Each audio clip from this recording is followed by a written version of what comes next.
안녕하세요. 저는 이제 곧 50을 바라보는 여성 사연자입니다. 50이면 지천명이라고 하늘의 명을 깨닫는 나이라 하는데 저는 이제야 인생을 조금 알 것 같습니다.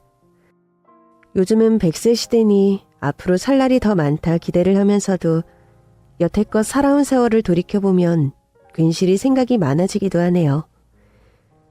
지금이야 자식 낳아 기르며 제 걱정보다는 가족들 걱정에 시간을 보내지만 사실 저도 젊은 시절에는 고생 꽤나 하며 자랐네요.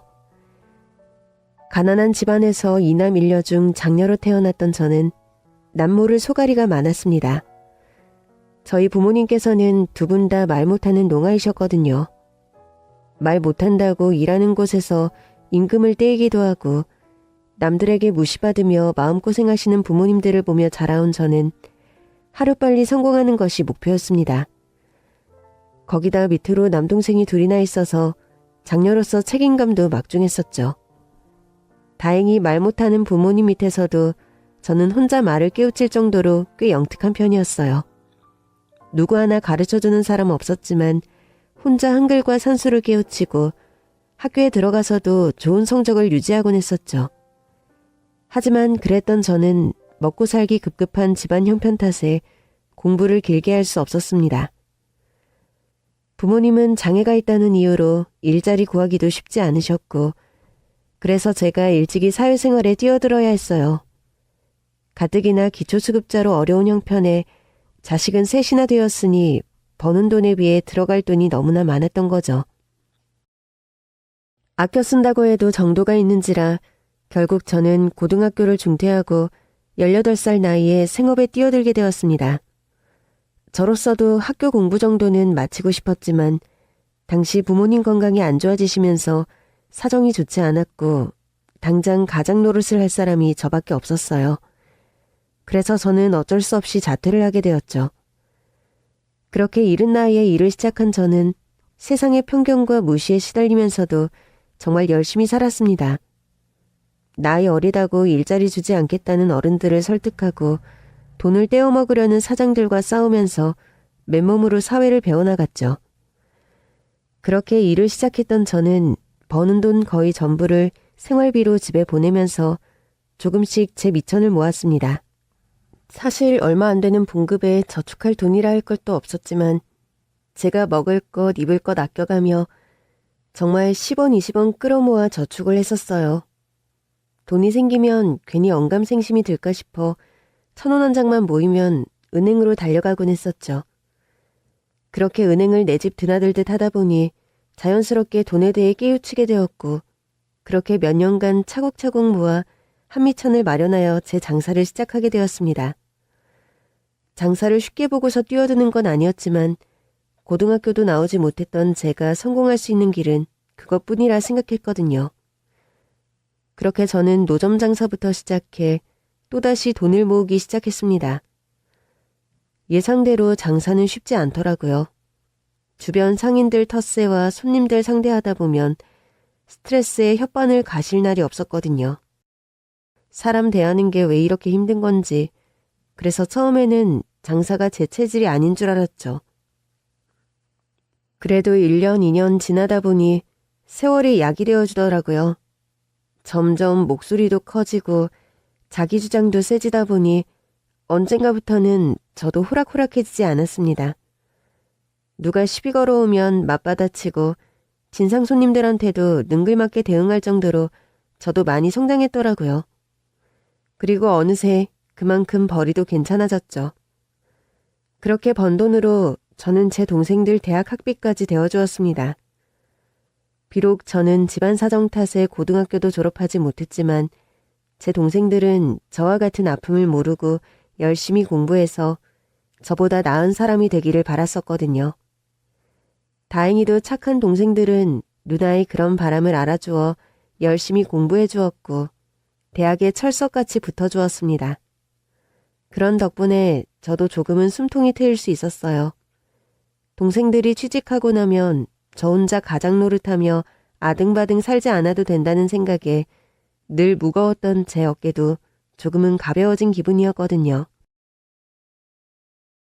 그렇게 동생들도 제 앞가림 잘해주고 부모님도 건강해지시니 더 바랄 게 없다 싶었습니다. 그리고 그때부터 저도 조금은 제 인생을 살게 되었던 것 같아요. 18살 어린 나이부터 일을 시작해 연애는커녕 남자 손 한 번 못 잡아보았던 제가 첫 연애를 시작하게 되었던 거죠. 하지만 저의 첫 연애가 설마 마지막 연애가 될 줄은 몰랐습니다. 아무리 보수적인 시절이라 그래도 저도 나름 낭만을 즐기고 싶었는데 겨우 25살 나이에 덜컥 임신을 하게 될 줄은 저도 몰랐네요. 당시 남편은 갓 대학을 졸업하고 공무원 준비를 하던 고시생이었고 저는 당시 남편이 다니던 고시학원 근처에서 투잡으로 컵밥을 팔고 있었어요. 낮에는 옷가게를 하고 아침 저녁에는 학원가 근처에서 컵밥을 팔며 악착같이 돈을 벌던 중이었죠. 남편은 그런 저희 컵밥 가게의 단골 손님이었고 비슷한 나이 또래의 저희는 금세 친해지게 되었습니다. 어린 나이에 장사를 하다 보면 젊은 여자를 함부로 보고 괜히 추파를 던지는 손님들도 있었는데 남편은 그런 사람은 아니었어요. 분명 제게 관심이 있어 보이는데도 말 한마디 못하는 그 모습이 나이답지 않게 순수하고 맑아 보이더라고요. 당시 남자를 잘 모르던 저는 남자는 착한 게 최고라는 말을 믿었고 착하고 순한 성품의 남편이 좋았습니다. 그렇게 저희들은 연애를 하게 되었는데 첫 연애라 불타올랐던 것인지 저희는 만난 지 1년도 되지 않아 그만 사고를 치고 말았어요. 그렇게 혼전 임신을 알게 된 저는 너무 당혹스러웠습니다. 제 나이는 그때 겨우 25살이었고 남편은 27살의 공시생으로 모아둔 돈은커녕 돈벌이할 직업도 없는 사람이었거든요. 그렇다 보니 저는 당장 우리가 어떻게 결혼을 할 수나 있을까 앞이 캄캄해지고 말았습니다. 그래도 다행히 남편은 아이를 책임지자고 말해주었고 그렇게 저희는 만난 지 1년도 되지 않아 결혼을 하게 되었죠. 이미 생겨버린 아이 탓에 마지못해 결혼을 허락하기는 하셨지만 저희 시댁은 저를 그리 반기지 않으셨어요. 결혼 전 시댁에 인사를 드리러 갔을 때부터 시어머니께서 저를 무척이나 못마땅한 얼굴로 노려보시더라고요. 우리 아들은 그래도 대학은 나왔는데 너는 하물며 고졸도 아니라며? 그래서 그런가? 이렇게 사고를 치니? 너는 집에서 배운 것도 없니? 어떻게 기집애가 조심성이 없으면 덜컥 애를 임신하니? 하긴 부모 둘 다 말도 못한다 그러던데 그런 집에서 뭐 배운 게 있기나 하겠어? 아니면 너 설마 계획적이었던 건 아니지? 배운 것 없고 가진 것 없으니까 순진한 우리 아들 꼬셔서 어떻게 해보려고 그런 거 아니냐는 말이야. 공부하라고 내놨더니 어디서 이런 걸 데려왔는지 내가 정말 답답해서 못 살겠다. 자식 다 키워서 공무원 만들려고 했더니 이게 무슨 일인지 내가 니들만 보면 아주 속이 뒤집어지겠다. 우리 집안 핏줄 가졌으니 어쩔 수 없이 받아는 주겠지만 나는 널 인정하지 않는다는 거 명심해라. 시어머니는 저의 짧은 가방끈과 집안 형편을 탓하시며 저를 대놓고 무시하셨습니다. 학교에서나 집에서나 뭘 배운 게 있겠느냐며 저를 남편 등에 빨대 꽂고 앞길 막으려 작정한 여자처럼 말씀하시더라고요. 사실 따지고 보자면 그 당시 저는 그래도 가게 2개씩 하며 제 앞가림 알아서 잘하고 있는 사람이었고 남편은 대학은 나왔지만 고시 공부하던 백수였을 뿐인데 누가 누구한테 빨대를 꼽는다는 건지 저는 황당하기만 했어요. 하지만 당시 갑작스러운 임신으로 잔뜩 위축되어 있고 결혼 허락을 꼭 받아야 했던 저는 차마 시어머니 앞에 대들 생각도 하지 못했습니다. 그렇게 혼전 임신으로 급한 결혼을 해야 했던 저는 결혼 후 시댁으로 학가를 하며 시댁살이를 시작하게 되었어요. 당시 통장에 돈 한 푼 없던 남편 사정 탓에 월세방 얻기도 힘들었거든요. 거기다 시부모님께서는 준비 없이 임신한 저희 부부가 제대로 살림을 꾸리겠냐며 시댁으로 들어오는 걸 당연하게 생각하셨어요. 솔직히 며느리인 제 입장에서는 시댁살이를 반길 일이 아니었지만 저도 친정도움 받을 수 있는 상황이 아니고 뱃속에 아이가 있는 제 입장에서도 출산일이 점점 다가오는 상황에 찬물더움을 가릴 처지가 아니었네요. 그렇게 시작된 시댁살이는 제 예상보다도 훨씬 고되었습니다. 처음부터 저를 마음에 들지 않아 하시던 시어머니 덕분에 그 집에서 저는 하루도 편할 날이 없었거든요. 결혼을 하며 하던 일을 전부 접어야 했던 저는 경제력을 잃고 시댁에서 살림을 도맡아 해야 했습니다. 밖에서 옷이나 컵밥 팔아봐야 얼마나 벌겠냐며 저를 무시하시던 시어머니가 애나 잘 키우고 살림이나 제대로 배우라고 하시더라고요. 시부모님은 남편이 공무원 시험에 합격만 하면 다 좋아질 거라며 걱정 말라 하셨지만 결국 남편이 돈벌이를 하지 못하는 이상 저는 시부모님 눈치를 볼 수밖에 없었습니다. 남편이 시험에 철석같이 붙었더라면 저도 더 바랄 게 없었을 텐데 남편은 아이가 태어나고도 몇 년간 합격을 하지 못했고 결국 30 나이가 되어서야 시험을 포기하게 되었습니다. 그마저도 보다 못한 시아버지의 만류로 그만두게 되어 그 후 남편은 시아버지의 소개로 작은 회사에 취직을 하게 되었죠.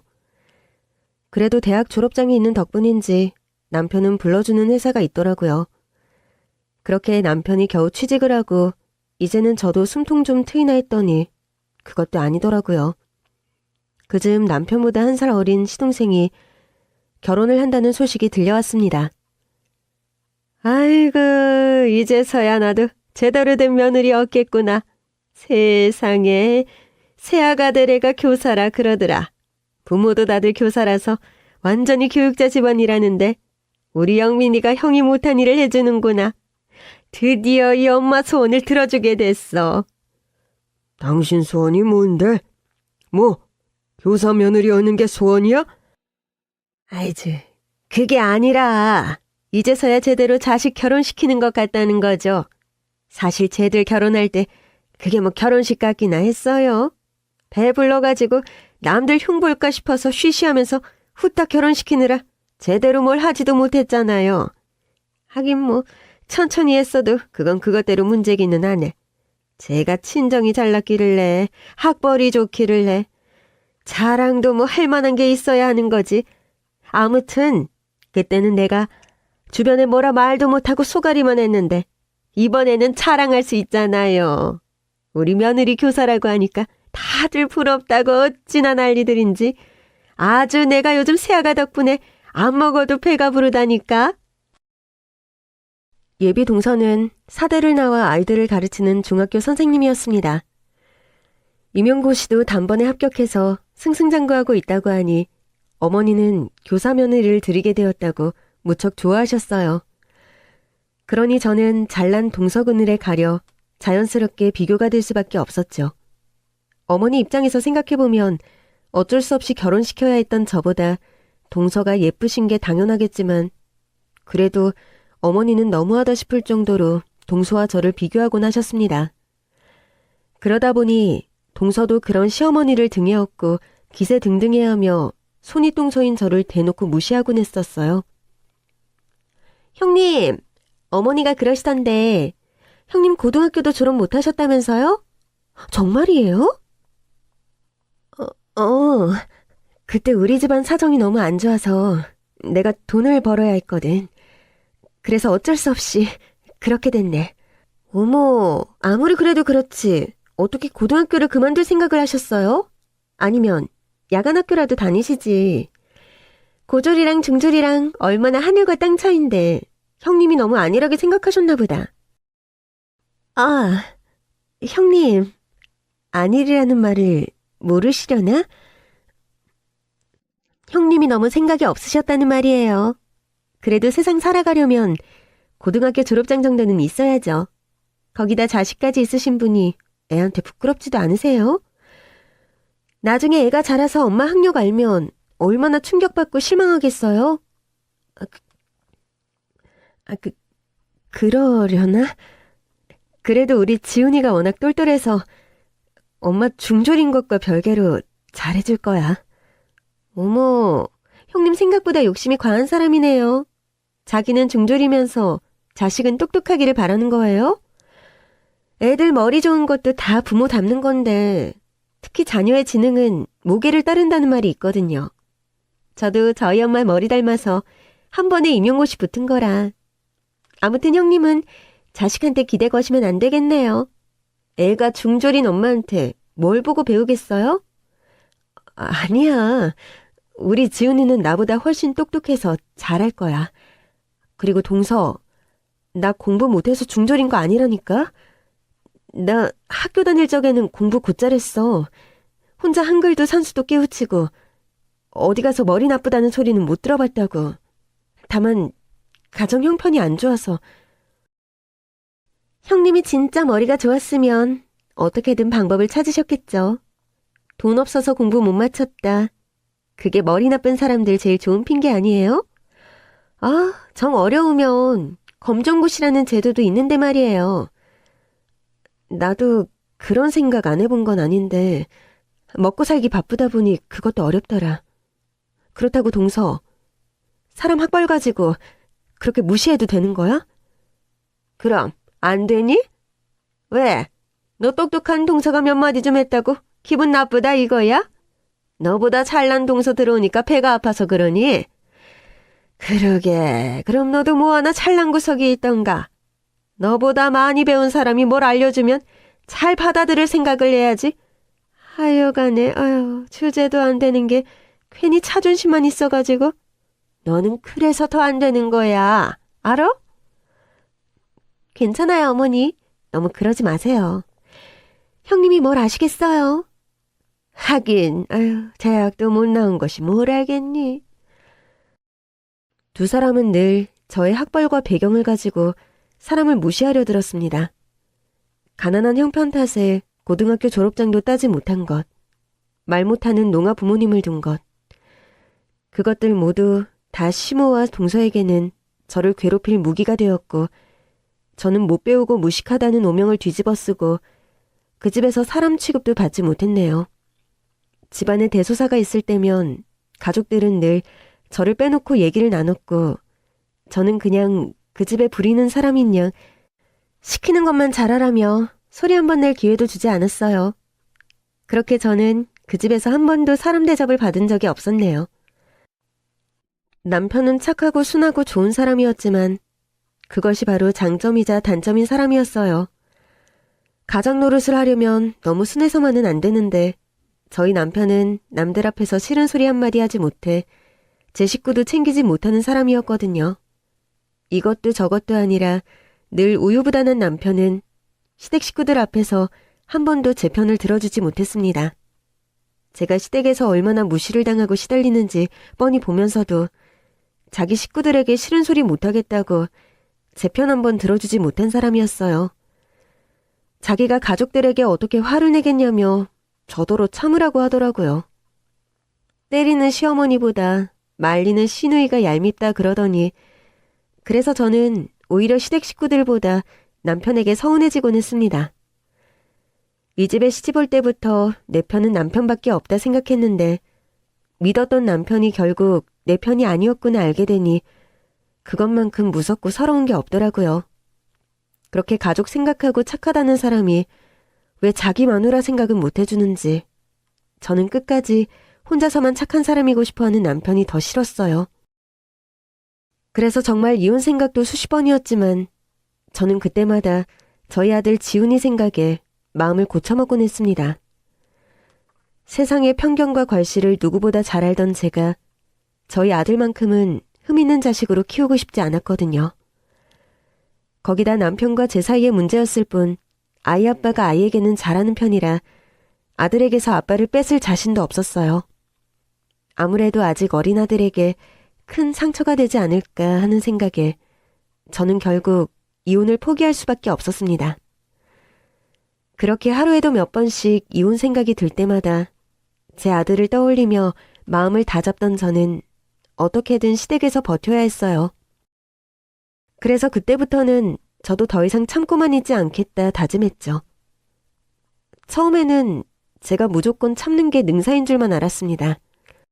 막 시집 갔을 때는 결혼 생각도 시댁살이 생각도 하지 못하고 급하게 결혼을 했다 보니 어쩌다 시작한 시집살이에 기죽어 눈치만 보고 혼전 임신한 제가 죄인인 줄만 알고 살았거든요. 그렇게 몇 년을 살다 보니 어느새 구박도 익숙해지고 눈치 보고 남의 비위 맞추는 게 예산일이 되었는데 그 사이 제 아들이 자라면서 그런 저의 모습을 보는 게 싫어지더라고요. 다른 식구들한테 자기 엄마가 무시당하는 걸 보고 아이가 뭐라 생각할까 싶었던 저는 아이를 위해서라도 달라지기로 했죠. 형님, 냉장고에 과일 좀 있어요? 있으면 과일 좀 깎아다 주세요. 먹고 싶으니까. 동서는 손이 없어 발이 없어? 먹고 싶으면 직접 가져다 깎아 먹지. 그걸 왜 나한테 시켜? 형님, 지금 뭐라고 하셨어요? 동서, 벌써 가는 기가 먹었어? 먹고 싶으면 직접 깎아 먹으라고. 그리고 그게 부탁하는 태도야? 배울 만큼 배운 사람이 행동이 그게 뭐야? 내가 동서보다 윗사람인 거 잊었어? 윗사람한테 어떤 식으로 부탁해야 하는지 집에서 안 배웠어? 못 배워서 그런 거면 지금이라도 배워도 동서. 윗사람한테는 공손하게 해주실 수 있느냐 부탁해야지. 아, 기가 막혀 정말. 지금 뭐라고 그러는 거야? 형님, 돌았어요? 갑자기 왜 그래요? 내가 뭘? 동서야말로 미쳤어? 윗사람 앞에서 돌았냐느니 그게 무슨 말본새야? 그동안 조용조용 구분구분히 잘 있다가 갑자기 왜 이런데? 뭘 잘못 먹기라도 했나? 안 하던 짓 하지 말아요, 형님. 그래, 내가 그동안 너무 조용했지. 내가 생각보다 보수적인 면이 있어서 말이야. 아직도 며느리들은 쥐 죽은 듯 살아야 하는 줄 알았지 뭐야? 근데 그렇게 죽은 듯 살다 보니까 이젠 생생하게 살고 싶더라고. 그래서 나도 더 이상 고분고분하지 않을 생각이야. 쥐도 궁지에 몰리면 문다는데 사람이 나는 언제까지 참을 수 있겠어? 그러니까 동서도 앞으로 변한 내 모습에 하루빨리 익숙해져야 할 거야. 그러지 않고 예전처럼 계속 함부로 굴면 내가 정말 동서발을 콱 물어버릴지도 모르니까. 내 말 무슨 말인지 이해하지, 동서? 그렇게 매번 무시당하던 제가 더 이상 참지 못하고 반기를 들자 동서는 무척 당황해했습니다. 그동안 제가 시키면 시키는 대로 고지곧대로 말 잘 듣고 무시하면 하는 대로 당해주던 사람이라 아마 제가 할 말도 못하는 바보인 줄 알았던 모양이죠? 그러다 제가 더 이상 당하고만 있지 않겠다고 하니 동서는 마치 못 볼 걸 본 것처럼 얼어버리더라고요. 그 덕에 더 이상 시비를 걸어오지 않아서 다행이라 생각했지만 동서가 그냥 물러났다 생각한 건 저의 착각이었습니다. 제 말에 기분이 상했던 건지 동서가 가서 시어머니를 불러왔더라고요. 어머니, 형님이 이제 미쳐버렸나 봐요. 저한테 뭐라고 하는 줄 아세요? 자기를 형님 대접하라고 가만히 안 둔다 그러는 거예요. 뭐야? 이 말이 정말이야? 야, 너 정말 우리 며느리한테 그랬니? 네가 우리 며느리한테 가만히 안 둔다 협박했냐고. 네, 제가 그랬어요. 근데 그냥 협박한 게 아니라 경고한 거죠. 그동안 제가 참고만 살아서 그런지 동서가 자기 위치를 모르고 자꾸 선을 넘더라고요. 그래서 한 번만 더 그러면 더 이상 참고 있지 않겠다고 한 건데 그게 가만히 안 둔다는 얘기로 들렸나요? 동서, 임용고 씨도 한 번에 붙을 정도로 머리가 좋다 그러더니 말귀 못 알아듣는 거 보니 언어 성적은 별로였나 봐? 그럼 수학을 잘했던 건가? 근데 지 분수를 모르는 걸 보면 수학도 영 별로인 것 같은데. 어머머, 지금 뭐라고요? 형님, 진짜 미치셨어요? 어머니, 들으셨죠? 형님이 지금 뭐라 그러는지 들으셨잖아요. 뭘 잘못 먹지 않은 이상 사람이 갑자기 어떻게 저래? 그래, 나도 들었다. 아이고, 기어이 저것이 미친 모양이다. 저게 여태 얌전하다가 갑자기 왜 그래? 야, 너 치약이라도 처먹었냐? 아니요, 저 제정신이라니까요. 그러니까 이렇게 따박따박 맞는 말만 하죠. 형님, 지금 어머니 앞에서까지 막 나가겠다, 뭐 그런 거예요? 왜 그래요, 진짜? 못 배워 먹어도 정도가 있지. 아까 제 앞에서 윗사람 운운하더니 그러는 형님은 어머니 앞에서 이래도 되는 거예요? 동서 말대로 내가 좀 못 배워 먹어서 말이야. 고등학교도 못 나오고 못 배워 먹었으니 이 정도는 해도 되는 거 아니야? 근데 나랑 동서는 다르지. 자기 입으로 맨날 다르다 그래놓고 그새 까먹은 거야? 동서는 대학까지 나와서 애들 가르치는 사람인데 배운 만큼 똑똑하게 굴어야지. 중졸인 나랑 수준이 같으면 쓰나. 안 그래 어머니? 제가 기어이 정신줄을 놨구나. 지금 네가 그동안 무시당했다고 복수라도 하려는 거야? 어? 그래? 너 이렇게 하고 싶은 말이 많아서 여태 어떻게 참았냐? 그럼 네가 그동안 우리한테 당한 걸 다 마음에 두고 있었다 그거 아니야? 그럼 저도 사람인데 어떻게 없던 일을 모른 척 하겠어요. 두 분이 저를 얼마나 많이 무시하고 있는지는 알지만 제 기억력이 그 정도로 하찮지는 않거든요. 그래도 저는 그동안 일 다 참으려고 하잖아요. 그래서 앞으로라도 자중해달라고 한 건데 그게 그렇게 잘못한 일이에요? 저도 사람인데 그 정도 말 못하나요? 그럼 여태 참고 살았으면 계속 참고 살 것이지? 네가 어디 입을 놀려? 옛말에 암탉이 울면 나라가 망한다 그랬다. 조용히 살아야 할 네가 집안에서 이렇게 소란을 피우면 이 집구석이 잘 돌아가겠니?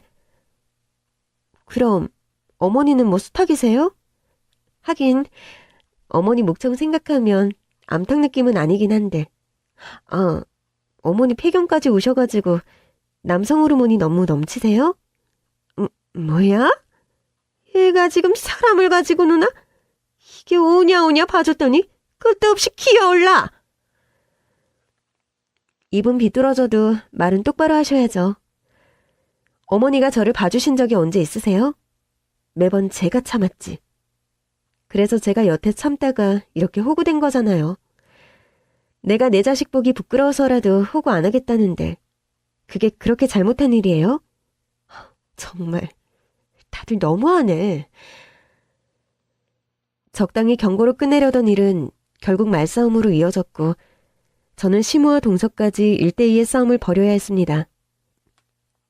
그동안 제가 정말 바보라서 입 다물고 가만히 있었던 줄 아는 건지 시무와 동서는 한마디 한마디 지지 않고 하는 저를 보며 기막혀하고 열받아 하더라고요.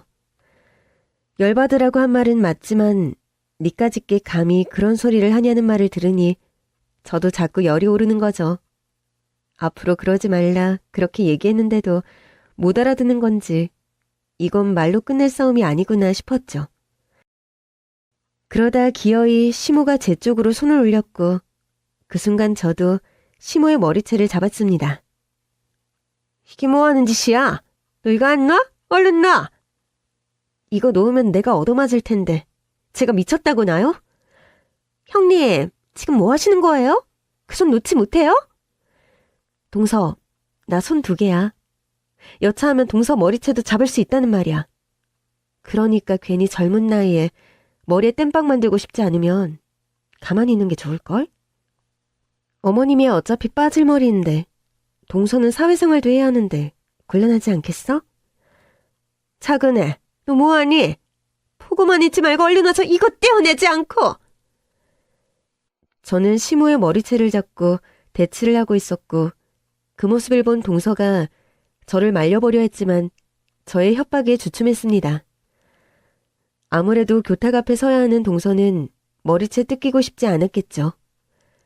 그러자 동서가 저를 말리지도 않는 모습에 시모는 더 열받아하며 절 가만두지 않으려 했어요. 그러니 저도 어쩔 수 없이 반격을 해야 했고 어쩔 수 없이 저와 시모는 서로 머리채를 쥐어잡으며 실랑이를 해야 했네요. 그래도 저는 시어머니 연세를 생각해서 많이 봐드린 건데 시어머니는 제가 자기를 죽이려 한다고 난리를 피며 일찍 나가 떨어지시더라고요. 아이고, 저것이 날 죽이려고 그런다. 늙은 나를 패대기 치고 죽이려고 그래. 어머니, 엄살 좀 그만 피세요. 그리고 먼저 선빵 날린 건 어머니시면서 왜 혼자 피해자 코스프레예요? 뭐야? 저게 아직도 정신을 못 차리고? 너 내가 가만히 둘 줄 알아? 오늘 아주 네 제삿날인 줄 알아라. 나 너 같은 며느리 필요 없으니까 쏙 꺼져. 네 새끼고 다 데리고 가버리라고. 나가. 니들 내 집에서 당장 나가. 시모는 제가 그 집에서 쫓겨나면 갈 곳 없는 신세가 되어 무서워하기라도 할 줄 알았던 건지 저를 쫓아내겠다며 난리였어요. 거기다 제가 낳은 자식은 이제 손주도 아닌지 데리고 가버리라며 난리를 피더라고요. 그 말이 저는 오히려 바라던 바였습니다. 이 집에서 나갈 날을 얼마나 기다렸던지 그 말에 뒤도 안 돌아보고 짐을 싸서 그 길로 아이를 데리고 나가버렸죠. 중간에서 어찌할지 모르던 남편은 알아서 하라고 두었더니 그래도 처자식 버릴 수는 없는지 마지못해 저를 따라 나오더라고요. 저희는 그렇게 바라던 분가를 하게 되었습니다. 시모는 제가 시댁을 나가면 땅을 치고 후회할 거라 생각했겠지만 그렇지는 않았어요. 저도 설마 자식 데리고 생각 없이 일을 벌리지는 않았겠죠. 사실 제가 몇 년 동안 시댁살이 하면서 틈틈이 준비를 해두었거든요.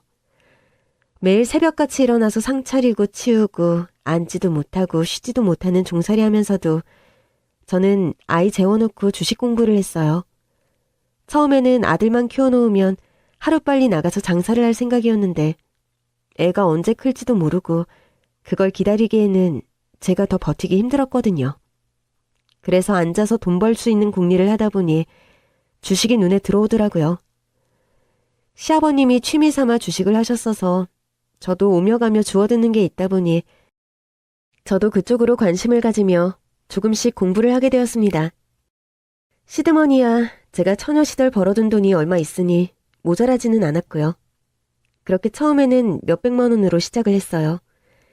처음에는 실수도 하고 잘 몰라서 돈도 잃고 그렇게 시행착오를 겪었지만 언젠가부터는 10, 20만 원이라도 조금씩 수익이 나기 시작했습니다. 그러다 3년 만에 저는 5천만 원의 목돈을 만지게 되었죠. 그렇게 돈을 모아둔 덕분에 시댁을 나오며 작은 전셋집이라도 얻을 수 있었던 거죠. 그리고 저는 그 집에서 저희 아들을 열심히 키웠습니다. 저희 아들은 차마 제 자식인 것이 안타까울 정도로 똘똘한 아이였어요. 저도 어릴 적 꽤 명석했다고 하지만 그래봐야 평범한 수준이었는데 저희 아들은 영재라고 할 법한 저보다 1000배 만배는 뛰어난 아이였습니다.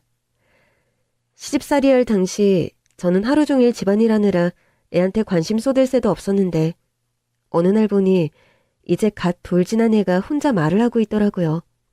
그게 너무 신기해서 그때부터 자꾸 말을 걸어주고 한글을 보여줬더니 금세 한글을 읽기 시작하고 2돌 무렵부터는 혼자 책까지 읽었어요.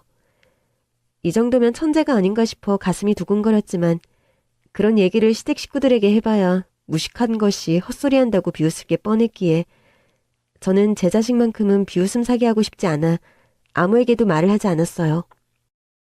당시 자기 공부하기만 바쁘던 남편은 아들과 놀아주기만 할 뿐 깊게 관심이 없었고 그래서 아들의 명석한 머리는 저와 아들만의 소소한 비밀이었습니다. 그렇게 내 자식이 맞나 싶을 정도로 대단했던 아들은 남다른 두뇌로 지식들을 습득해 초중고를 훌쩍 뛰어넘더니 17살 나이에 대학에 진학하게 되었습니다. 처음에는 남다른 행보에 괜한 걱정이 되어 평범하게 살기를 바라기도 했지만 저를 위해 하루빨리 성공하고 싶다는 아들의 꿈을 말릴 수가 없었어요. 똑똑한 만큼 사리분별도 밝고 일찍 철이 들었던 아들은 제가 시댁에서 당했던 수모와 갈시들을 전부 알고 있었거든요. 자식한테만큼은 못난 모습 보이고 싶지 않아서 시모에게 대들었던 건데 그런데도 아이들은 엄마의 아픔을 알아주더라고요. 아들은 제가 가난 때문에 젊은 시절에는 식구들 뒷바라지만 하고 결혼해서는 남편과 시댁에 헌신한 것을 알고는 저를 가여워했어요. 엄마, 그동안 고생하셨던 거 제가 꼭 보상해드릴 거예요. 제가 대단한 사람이 되어서 엄마에게 자랑스러운 아들이 될게요. 그래서 다시는 엄마를, 우리 가족을 무시하는 사람이 없게 할 거예요. 그러니까 앞으로 제가 걸으려는 길은 엄마도 응원해 주셨으면 좋겠어요. 그렇게 말하던 아들은 이른 나이에 대학에 진학하며 저를 따라 주식을 배우기 시작했습니다. 주식을 배워두면 여러모로 도움이 되겠다 싶어서 저도 아는 만큼 가르쳐주기는 했지만 사실 제가 좋은 선생님은 아니었죠. 저도 그냥 아름아름 주먹구구식으로 투자하던 아마추어였으니까요. 그래도 덕분에 주식에 발을 들였다던 아들은 금세 저를 따라잡아 점점 더 성장하기 시작했습니다. 대학에 들어가서 본격적으로 공부를 하고 주식 동아리를 들더니 포트폴리오까지 만들어가며 언젠가부터 놀라운 수익을 내기 시작하더라고요. 그렇게 주식으로 수익을 벌어들인 아들은 겨우 20살 나이에 몇십억의 자산가가 되었고 그 자본을 바탕으로 직접 회사를 차리게 되었습니다. 워낙 다재다능했던 아들이 어플 개발에도 관심이 많아서 주식 투자와 포트폴리오를 짜주는 주식 비서 앱을 개발했거든요. 그리고 그 앱이 대박을 치는 바람에 아들은 몇 년 사이 단숨에 촉망받는 젊은 기업가가 되었습니다. 이제 겨우 20대 초반 나이에 그런 대단한 결과를 내다니 저는 제 아들이 자랑스러운 것을 넘어 경이롭기까지 했어요. 평생 사람들에게 학벌로 집안으로 무시당하며 상처가 많았던 제가 잘난 아들 덕분에 한을 풀 수 있었네요. 하지만 남들 앞에서 자랑해봐야 뭐하나요. 제가 복수하고 싶은 사람은 따로 있었는걸요. 아들 덕분에 팔자가 편 저는 그 인간들을 다시 만나기를 오매불만 기다렸습니다.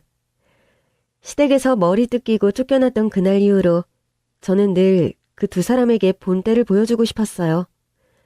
주식으로 대박이 나서 그 앞에서 돈다발을 뿌린다던가 검정고시를 따고 대학에 합격해 졸업장을 보여준다던가 어떻게 해야 제일 큰 복수가 될까 생각하며 혼자 상상하곤 했었는데 결국 자식이 성공을 하게 되니 그것만큼 제일인 복수가 없겠다 싶더라고요. 그동안 시댁과 연 끊고 살면서 그 집에 저희 아들 소식 한번 전한 적 없었거든요. 동서가 결혼하자마자 아들을 낳으니 제가 낳은 자식은 보이지도 않는지 그 후로 저희 아들에게 눈길 한번 준 적 없던 시모였어요. 그래놓고 연 끊고 사니까 잘 사느냐며 자기 아들 통해서 궁금해한다는 소리는 들었는데 제가 남편을 휘어잡아서 그 집에 절대로 입 열지 말라고 신신당부를 했었거든요. 아니나 다를까 저희 아들이랑 몇 살 차이 안 나는 조카 진학 문제로 고민이 많은지 동서가 저희 남편에게 저희 아들은 어디 학교를 가는지 성적은 어떤지 꼬치꼬치 캐물었답니다. 동서 성격에 제 아들이 어찌 사는지 궁금한 건 아니었을 거고 자기 아들이랑 비교하며 무시하려고 한 게 뻔했죠. 감히 내 아들을 건드나 싶어서 저는 남편에게 절대로 말을 못하게 했어요. 그렇게 저희의 소식은 철저히 비밀로 하며 지내던 어느 날 남편을 통해 시아버지가 돌아가셨다는 소식을 듣게 되었습니다. 그리고 저는 그 집을 나가고 10여 년 만에 시모와 동서를 만나게 되었죠. 솔직히 별로 가고 싶은 마음은 없었지만 그래도 도리는 해야겠다 싶어 조문을 하러 갔더니 오랜만에 만난 동서가 저를 보자마자 시비를 걸더라고요. 형님, 정말 오랜만이네요. 이게 얼마만이에요? 그동안 잘 지내셨어요? 그래, 잘 지냈어. 동서도 좋아 보인다? 그렇게 연 끊고 다시는 안 오실 줄 알았더니 그래도 아버님 장례식은 오셨네요? 그나저나 지은이는 안 데리고 오셨어요? 오랜만에 오시는 거면 조카도 좀 데려오시지. 아주머님께 여쭤봐도 지은이 얘기는 통하지를 않으셔서 저도 많이 궁금하더라고요. 동서가 우리 지은이를 왜 궁금해해? 작은 엄마가 조카 궁금해하는 게 당연한 거 아니에요? 형님은 저희 아들 안 궁금하세요? 들으셨나 몰라? 저희 아들 이번에 대학 합격했잖아요. 저희 아들 공부 잘한 건 아시죠? 그래서 경영학과 갔어요. 그나저나 지은이는 어디 다녀요? 대학 갔으면 지금 한창 다니고 있겠네요. 실수. 대학을 가기는 갔는지 물어봤어야 하나요? 동서는 10수년이 지나도 참 한결같더라고요. 시아버지 장례식이니만큼 저도 자중하고 조용히 넘어가려고 그랬는데 그쪽에서 먼저 시비를 거니 어쩌겠어요. 저도 대응해줘야죠. 그렇다고 제가 이제 와서 동서한테 계속 당해줄 이유도 없고 말이에요. 동서도 참 한결같다. 오랜만에 만나서 하는 얘기가 겨우 그거야? 그래서 조카 무슨 대학 갔는데? 서울대라도 갔어? 그런 거 아니면 자랑하지 마, 동서. 그리고 동서가 설마 우리 지훈이 걱정돼서 한 말은 아니겠지만 그렇게 궁금해하는 것 같아서 말해주는데 우리 지훈이는 벌써 졸업했어. 그리고 우리 지훈이는 카이스트 나왔어. 어머, 형님, 허풍도 적당히 치셔야죠. 지훈이가 무슨 카이스트를. 형님이 대학 안 다녀와서 모르시나 본데 대학은 보통 4년제예요. 그리고 남자애들은 중간에 군대 다녀오니까 지금 지훈이 나이면 한창 학교 다닐 나이죠. 거짓말을 하려면 어느 정도 알고는 계셔야지. 아, 내가 말 안 했구나. 우리 지훈이가 17살에 대학을 들어가서 그래서 20살에 졸업했거든. 지금 하는 일이 있어서 군대는 아직 안 갔고. 우리 애가 요즘 워낙에 바빠서 말이야. 지훈이가 무슨 수로 카이스트를 가요? 형님 아들이? 왜? 내 아들은 카이스트 가면 안 돼? 내 아들은 멍청할 줄 알았나 보지? 내가 말했잖아, 동서. 나 머리 나빠서 학교 못 다닌 거 아니라고. 아마 내가 동서랑 같은 환경이었으면 나는 교사 말고 교수 됐을 거야. 동서가 전에 그랬었나? 자식들은 엄마 머리 담는다고. 우리 지훈이가 천재라서 초중고 다 뛰어넘고 17살에 카이스트를 들어갔는데 그럼 우리 지훈이 나 닮아서 머리 좋은 거 맞지? 동서도 설마 이제 와서 자기가 한 말 바꿀 리는 없고. 동서도 이제 인정해야 하지 않겠어? 동서가 나를 무시할 깜냥이 아니라는 거. 글쎄요. 저는 형님 말 도통 믿지를 못하겠어서. 애초에 17살에 카이스트라니 그걸 누가 믿겠어요? 그렇게 대단한 일이 있었으면 진작 자랑을 하고도 남았겠죠. 근데 여태 아주버님한테 여쭤봐도 아무 말씀 못 하시던데. 이제 와서 저더러 그 말을 믿으라는 거예요? 나는 동서 생각해서 자랑 안 했지. 요즘 누가 촌스럽게 자식 자랑을 하고 그래? 안 그래도 동서가 우리 남편한테 자꾸 지훈이 소식 캐무는 거 보고 알았어. 수험생 뒷바라지 하느라 똥줄이 타나 보다 싶더라고. 그런데 거기다 대고 우리 아들은 조기 입학해서 잘 나간다 그러면 동서 속이 오죽했겠어? 그래서 나는 동서를 배려한 건데 동서는 내 마음을 이해를 못하네. 뭐 알아서 하세요. 제가 보기에는 형님이 허언증이 있는 게 아닌가 싶네요. 하도 궁금해하길래 말해줬더니 이제는 제 말을 믿지 않네요. 집값게 안 믿는다 해서 있는 사실이 가짜가 되는 건 아니지만 여전히 저를 무시하는 동서 행동에 저도 짜증이 나더라고요. 그런데 그때 딱 적당한 타이밍에 누가 저를 데리러 왔습니다. 그러자 지켜보던 시모까지 달려와 궁금해하더라고요. 회장님, 차 대기시켜놨습니다. 지금 바로 모실까요? 그래요. 볼일 끝났으니까 이제 가봐야지. 여기 더 있어봐야 좋을 게 없겠네. 예, 모시겠습니다, 회장님.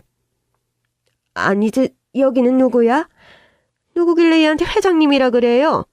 야, 너 네가 뭐 사업이라도 하니? 어머니, 말도 안 되는 소리죠. 형님이 무슨 사업이에요. 사기면 모를까. 사기? 너 뭐 어디서 사기라도 치고 다니는 거냐? 동서, 또 자꾸 선 넘으려고 그러네? 동서가 오랜만에 자꾸 그러면 나 열받지. 명예훼손으로 고발당하기 싫으면 입 다무는 게 좋을 거야. 내가 기사 데리고 다니는 게 사기치려는 걸로 보여? 걱정하지 마. 우리 아들이 보내준 기사니까. 내가 말했잖아. 우리 아들 바쁘다고. 사실 지훈이가 사업을 하거든. 어려서부터 걔가 엄마한테 효도하겠다고 그렇게 말을 하더니 대학도 일찍 들어가 버리고 이른 나이에 사업을 시작했지 뭐야. 근데 그게 좀 잘 돼서 회사가 커지고 나니까 지훈이가 나한테 한 자리 주더라고. 그래서 나는 우리 아들 덕에 회장님 소리 듣고 다니네. 정 못 믿겠으면 따라 나와서 내 자리도 보고 가던가. 국내에 몇 대 없는 차라 그러던데 동서도 이참에 비싼 차 구경하면 좋잖아. 어머니도 구경하세요. 어머니 손주가 얼마나 효자인지 어머니도 한번 보셔야죠. 그리고 저는 두 사람을 데리고 나가 기사가 끌고 온 슈퍼카를 보여주었습니다. 제가 오늘 장례식장에 간다는 걸 알고 아들이 이것들 기죽이고 오라고 준비해준 선물이었죠. 그러자 제 차를 보고 재력을 알게 된 시모와 동서가 눈이 휘둥그레지며 쉽게 믿지 못하더라고요. 그래서 기사가 제 이름 박힌 명함 한 장씩을 건네자 그제서야 믿을 수밖에 없는지 입에 거품을 물며 나자빠졌습니다. 이게 정말 네 차냐? 아니 치훈이 걔가 사업을 한다는 게 정말이야? 네가 진짜 회장이라고? 예, 저희 회장님이십니다. 회장님 앞에서 무례한 언행은 삼가해 주십시오. 형님, 지훈이가 정말 성공했나 봐요. 아니 이거 아파트보다 비싸잖아요. 그래, 이제는 좀 믿겠어? 옛날부터 사람 말 한 번에 못 믿고 말귀 못 알아듣는 거 보면 동서도 타고난 머리가 좋은 건 아닌 것 같아. 그런 동서머리 닮은 것 치고는 조카가 대학을 잘 간 편 같은데? 애가 노력 많이 한 것 같은데 칭찬 많이 해줘야겠다. 나는 우리 아들이 워낙 잘해줘서 뭐라도 칭찬해줄 말이 없지만 말이야. 아무튼 명함 받아서 알겠지만 우리 아들 회사 운영해. 거기 내가 회장이고 우리 아들이 대표. 여기가 그렇게 대단한 데냐? 아니 20대 애가 사업을 해서 뭘 얼마나 번다고 이렇게 비싼 차를 타고 다녀. 어머니, 여기 요즘 주식 쪽에서 잘 나가는 회사예요. 아주 돈을 쓸어 담는다고요. 그래? 아니 치훈이 걔가 그런 재주가 있었어? 예, 그게 전부 다 저를 닮아서랍니다. 당신들이 그렇게 무시하던 절 닮은 아들이 이렇게 잘난 걸 보니 이제 좀 후회되시나요? 그래서 어머님 아들도 이제 꼼짝 못하고 제 손에 잡혀 사는 거잖아요. 그러게 저한테 그렇게 못되게 굴지 않았으면 지훈이네 회사 주식이라도 나눠드리는 건데 그럼 평생 일 안 하고 살아도 될 텐데. 다들 제복을 걷어차셨네요. 그러게 다들 평소에 맘씨를 굳게 쓰시지 그러셨어요. 뭐 인성도 지능 따라간다 그러던데 무식한 걸 누굴 탓하겠어요. 자식 머리는 엄마 닮는 거라는데 무식하게 낳아주신 어머님들 탓을 하시던가요. 아무튼 그럼 저는 바빠서 여기서 더 허비할 시간은 없고 이만 가볼 테니까 우리 앞으로도 영영 보지 맙시다. 그렇게 저는 시원하게 한 방 먹여주고 기사가 모는 슈퍼카를 타고 사라졌습니다. 그날 이후 그 집 식구들이 저희 남편을 자꾸 들들 볶았다는 얘기를 전해 들었는데 그렇다고 해서 그 집 식구들에게 콩고물 떨어질 일은 절대 없을 거예요. 저희 남편도 자기 몫이 아까우면 알아서 눈치껏 할 테고요. 돈이 참 좋은 게 돈이 생기고 나니까 우유부단하던 저희 남편 눈치도 알아서 생기더라고요. 그렇다고 돈이 전부라는 건 아니지만 어렵게 살았던 만큼 여유가 생긴 지금이 너무나 행복하네요. 그게 전부 저희 아들 덕이네요. 그럼 제 이야기는 여기서 마치겠습니다. 감사합니다.